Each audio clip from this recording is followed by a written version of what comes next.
Stirring the coffee with chopsticks using the vortex method, the only true way to optimize the taste of your coffee at the molecular level. Good morning. Welcome to the Daybreak Show. I am the Sultan. We'll get started, but first, coffee.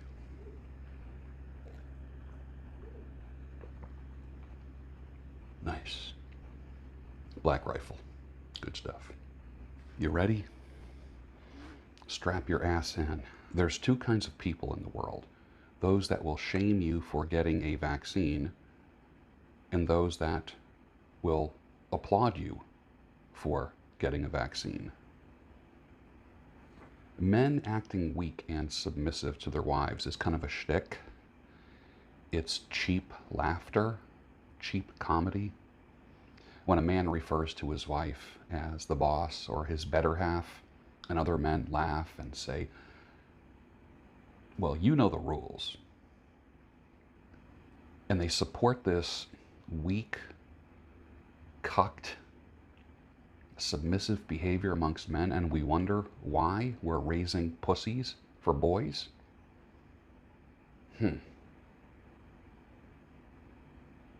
Women have raised more thugs than anything else. Think about the degenerates in society. Most of them are fatherless.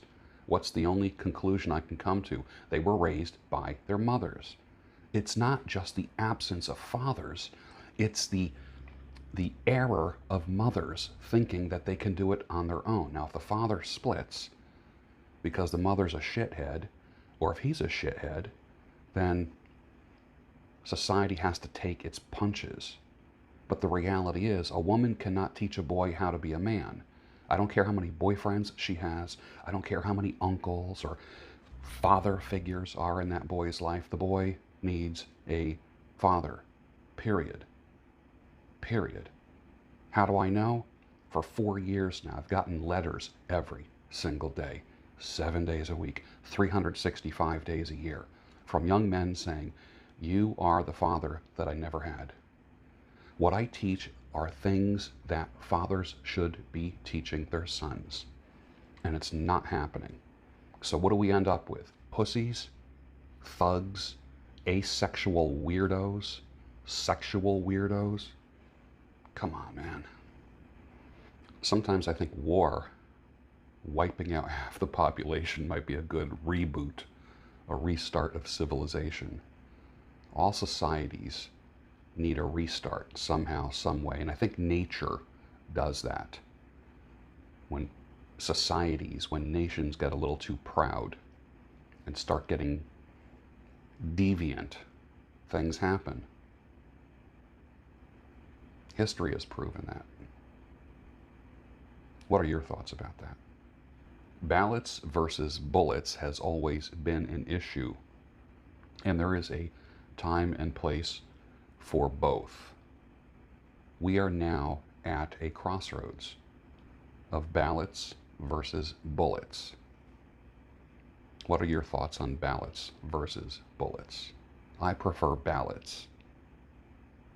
Although in many nations in the past century, bullets have changed regimes and have helped a country improve itself economically, socially, family-wise, status in the world, manufacturing. Why are people so obsessed with communism? Why are young people so obsessed with it? Are they just begging to be told what to do? People rebelling against the laws in the easiest damn fucking country in the world to live in, the United States? You want to change things? If you get your way, you won't want to live anymore. Make revenue creation a priority every single day, every day, 7 days a week. I think that many people have been disillusioned by the 40-40 plan. Work 40 hours a week for 40 years and then retire and die 7 years later. That's what happens. That's what's going on now. The smart ones escape that prison. No job is secure. No career is secure. No salary or wage is secure. And we've learned that in a very short period of time. I dated a gal once whose brother was vice president of a massive insurance company. There's two names in the insurance company name. The letters of those two names, I'm not going to say the name of the company. But I'll never forget her saying that her brother, who was senior vice president of this company, at any given time, she said, at any given time, she told me that I have more money in my pocket than he does. Because everything in his life is leased and mortgaged. Everything. And he just makes payments. He owns nothing. All his money is tied up. Everything is tied up. And if he ever lost his job, his lifestyle he'd have to turn everything in. The house, the boat, the cars, the vacation house. Everything is leased. Everything. And I thought that was fascinating. How she saw through that ruse of the more you make, the more you end up leasing and renting. And your income just supports a rented lifestyle. Now, I own my lifestyle, and I'm pretty happy about it. Am I wealthy or rich? By no means am I wealthy or rich. But I'm always working towards that. But not killing myself for it. When you look back on the toilet paper shortage, didn't you think there was something weird happening? Let's get real. Wasn't that odd? It was weird. It was even weirder than when a snowstorm is coming, everyone runs to the store to get milk and bread, right? Who's the guy that, gotta get the milk and bread? That guy on YouTube. Gotta get the milk and bread. Milk and bread. Remember that guy? Who is that guy? I forget what his name is, but he's very funny. And he still does some pretty funny things now. I think he even did one on toilet paper. But when you look at that, it's not like people were shitting more. I mean, I could see if people were shitting 3 or 4 times more, then more toilet paper would be necessary. But it was life as usual, but there was a toilet paper shortage. Does that even make you wonder what the hell's up? It was the puppet masters testing society. And guess what? Society failed the shit test. Just one shit test after another.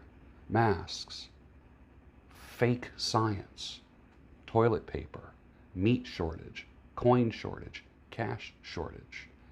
Come on. All just like one wave after another. Has something clicked inside your damn head yet?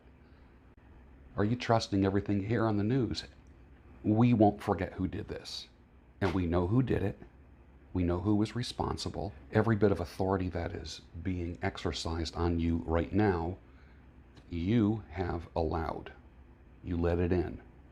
It's like complaining that there's people in your house. And all they did was walk through the front door. That's what's happening in society. We're letting people just walk through the front door, particularly the government. Government needs to fear the people, not the other way around. Government officials need to say, gosh, if we don't do what the people want, then we're going to be history. We're not going to be here. We're going to lose our jobs. Instead, you have citizenry, people, saying, man, if we don't do this, we'll get in trouble. If I don't wear my mask, I'll go to jail. If I don't get the vaccine, then I can't travel. I can't take a cruise. It needs to be the other way around, so there needs to be a revolution. Let's make that perfectly clear. The beginning of the revolution is November, with voting in America. If that doesn't work, America has never seen a revolution like there's going to be. We haven't seen that since the late 1700s. Believe me, there will be a revolution. And you will be part of it, and it will affect your life. And shit will hit the fan. Trust me on that. We've had enough. The time for patience is over with. You tried. You played us. You shit tested us. Now we're going to hit back 10 times harder with zero mercy. The same amount of mercy that you put towards us. Because our loved ones died and we couldn't go to funerals. We had vacations planned, couldn't go. We had businesses that had to shut down. Can you hear this? Let me turn it up for you. This is what you're going to get if you don't stand up for yourself. Why the hell do politicians call themselves representatives if they're not fucking representing us? Enough. You have to represent you. Get off your fat, lazy cottage cheese ass and do something. Or you might as well just continue to bend over and get it stuck to you. Enough already with that. They can't fix a pothole, a bridge, the Department of Motor Vehicles, or in Pennsylvania, the state liquor stores, all half-ass institutions. But they've rolled this thing out with precision, perfectly, with perfect timing. And you still don't wonder, what the hell is the matter with you? You've been programmed. In Germany, Hitler gave free radios, free cheap radios to people, millions of them, so they could listen to the Fuhrer and his idea for a utopia. We don't give out free radios now. People just turn on the news by the tens and hundreds of millions, and they get programmed that way. They don't need to pass out free, cheap radios. You willingly take them and turn it on with a remote every night, and every time you get in your car, and every time you open up your smartphone, which is smarter than you are. Cesar Romero. Let's shift gears for a second. Hollywood actor, Latin lover, rare combination of baggy pant comedian and a gentleman's gentleman, who would kiss your hand, put his arm around you, and make you feel like a delicate orchid. Many of his female co-workers would say. He reinvented himself as the Joker on Batman in 1966 when he was 58 years old. Adam West, who played Batman, said he brought enormous energy to the role. I don't know how he did it. It wasn't like he was 22 years old. I love that.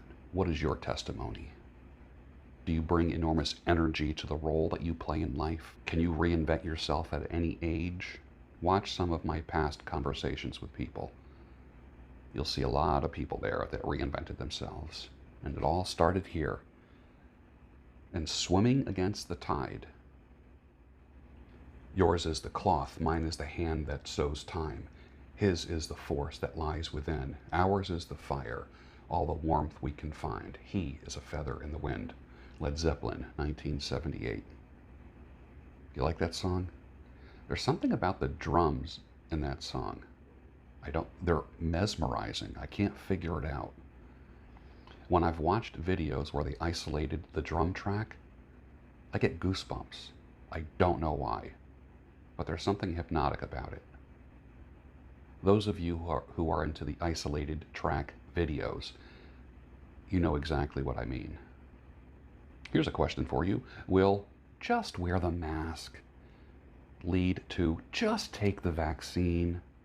I've had motor scooters and motorcycles most of my life. I love Hondas, I love Vespas. I've had many, many different brands, but those are my favorites. My top motor scooter was a Honda Helix, a very long, ugly, space-age looking scooter, 250 cc's, 60 miles a gallon. It really was ugly and very uncool. You could ride two up all day long, comfortably. You wouldn't think that women would like it, but my Lord, did they love it. They loved riding on that scooter with me. It was big. They were free. They could move around on the back of that seat. They could hold on to the handrails or put their hands on your belt loops. That was a fun scoot. I used to take that thing to motorcycle rallies. And people would surround me and say, "What is that?